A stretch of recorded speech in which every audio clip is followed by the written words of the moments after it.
বিয়ে মানে নতুন জীবনে পা রাখা হয়, যেখানে ফ্যামিলি অচেনা হলেও আপন করে নিতে হয়। এটাই মেয়েদের জীবন, আর এটাই বাস্তব। আসসালামু আলাইকুম, welcome back to my channel Ayesha Islam blogs থেকে সবাইকে স্বাগতম জানাচ্ছি। আজকে আপনাদের মাঝে আবারও একটি নতুন ভিডিও নিয়ে চলে আসলাম। প্লিজ পুরো ভিডিওটাই দেখবেন না টেনে, আর প্লিজ সবাই সাবস্ক্রাইব করে দিবেন আমার চ্যানেলটিকে, লাইক কমেন্ট শেয়ার করবেন। তো এই তো আজকে বনিতে যাব এবং বিয়ের দাওয়াত একসাথে, দুটো ভিডিওই, যেহেতু বেশি ভিডিও করতে পারিনি, দুটোই একসাথে দেখাবো আপনাদেরকে। এই তো আমার বোনের ননদের এই তো খাওয়ার দাওয়াত ছিল, সেখানে তো চলে এসেছি। আর এখানে ম্যাঙ্গো কমিউনিটি সেন্টার এটার নাম হচ্ছে, আর অনেক সুন্দর কমিউনিটি সেন্টারটা, অনেক বড়। আর সেখানে অনেক ভিআইপি ভাবে সাজানো, ডেকোরেশন করা আছে, সেটা দেখতে অনেক ভালো লেগেছে। আর প্রতিটা টেবিলে সাইড দিয়ে এসি সেট করা, অনেক ভালো। তারা সেখানে ডেকোরেশনটা অনেক সুন্দর করেছে, যেখানে বউকে রাখবে। আর বউ যেহেতু বিয়ে হয়নি, সে কারণে বউকে এখানে আনেনি। বিয়ে কালমা রেজিস্ট্রি করার পরে এখানে আনবে। এই তো বউয়ের ভিডিওটা এমন করতে পারিনি, ছবি তুলেছিলাম। তো এই তো বউ এখানে আলাদা রুমে আছে, সাজানোর পরে বউকে নিয়ে চলে আসবে এখানে বরের সাথে।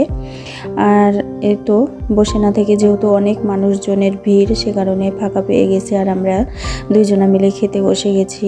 আর সেখানে আমার বোনেরা আসতে দেরি করে দিয়েছিল, তা আমার বর, আমি আর আমার দুলাভাই এক টেবিলে বসে গেছি। তো সেখানকার খাবার অনেক ভালো হয়েছিল। আর আমি যেহেতু রোস্ট পছন্দ করি, আমার বিয়েবাড়ির রোস্ট রান্নাটা আমার খুব ভালো লাগে।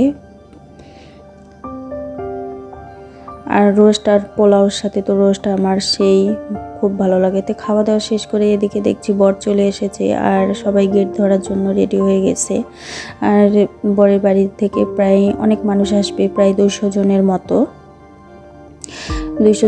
তো রাস্তায় সবাই দাঁড়িয়ে আছে। আর এরা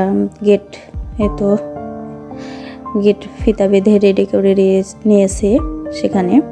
আর সেখানে তারা অনেক মজা করে, সেখানে টাকা চায় কিন্তু টাকা দেয় না।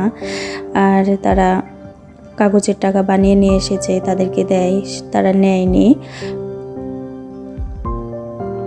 আর শরবত করে রেখেছে মরিচের গুঁড়া দিয়ে। তারা অনেক মজা করছে, অনেক চিল্লি তারা করছে। আমি ভিডিও করলাম একটু। অবশেষে তাদেরকে টাকা দেয়নি, তাদেরকে বলেছে যে বিকাশে টাকা দেবে, কিন্তু কত টাকা দিয়েছে সেটা এখন আমি জানি না, তবে পরে শুনতে পাবো। বিয়েটাতে অনেক মজা হয়েছে। তো জামাইকে আংটি পরালো আর চেন পরালো।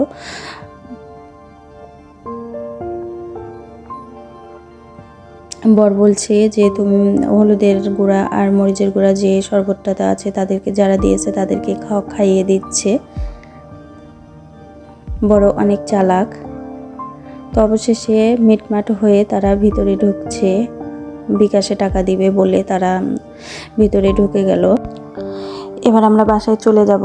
বাসায় যেয়ে আবার তার পরের দিন চলে যাব বরের বাসায় যেহেতু বলেছে আমাদেরকে, তো আমরা দুইজন আবার চলে যাব বরের বাসায়। আর বরের বাসায় যেহেতু অনেক মানুষ খাওয়াবে তারা, সে কারণে আমি এই তো ভিডিও করে নিলাম একটু, যে অমনি খেতে বসে গেছি। বরের বাসাও অনেক ভালো আয়োজন করেছে, সেখানে ফাঁকা মাঠ ছিল, সেখানে খেতে দিয়েছে। তেমন করিনি, যতটুকু করেছি আপনাদের মাঝে শেয়ার করছি। তো বরের বাসায় চলে এসেছি। বরের বাসায় যেহেতু আরও অনেক বেশি লোক খাওয়াবে, তাদের বাসার পাশে অনেক বড় ফাঁকা মাঠ আছে, সেখানে তারা আয়োজন করেছে অনেক বড়, 260 জন মানুষ বসার মতো তারা প্যান্ডেলটা করেছে।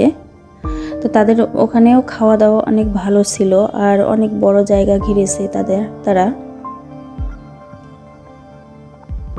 তো ওখানে বসে আমরা খেয়ে নিয়েছি।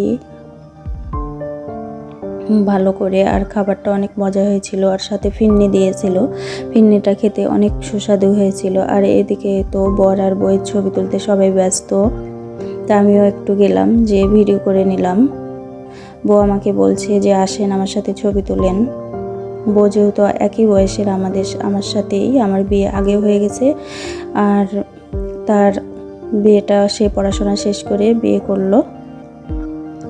সে অনেক ভালো, আমাকে ডাকলো, তার সাথে আমিও কয়েকটা ছবি তুললাম। আর এই তো আমি সবাই মিলে একটু ভিডিও করে নিলাম। আর বরের বাসার এই ডেকোরেশনটা অনেক সুন্দর হয়েছিল।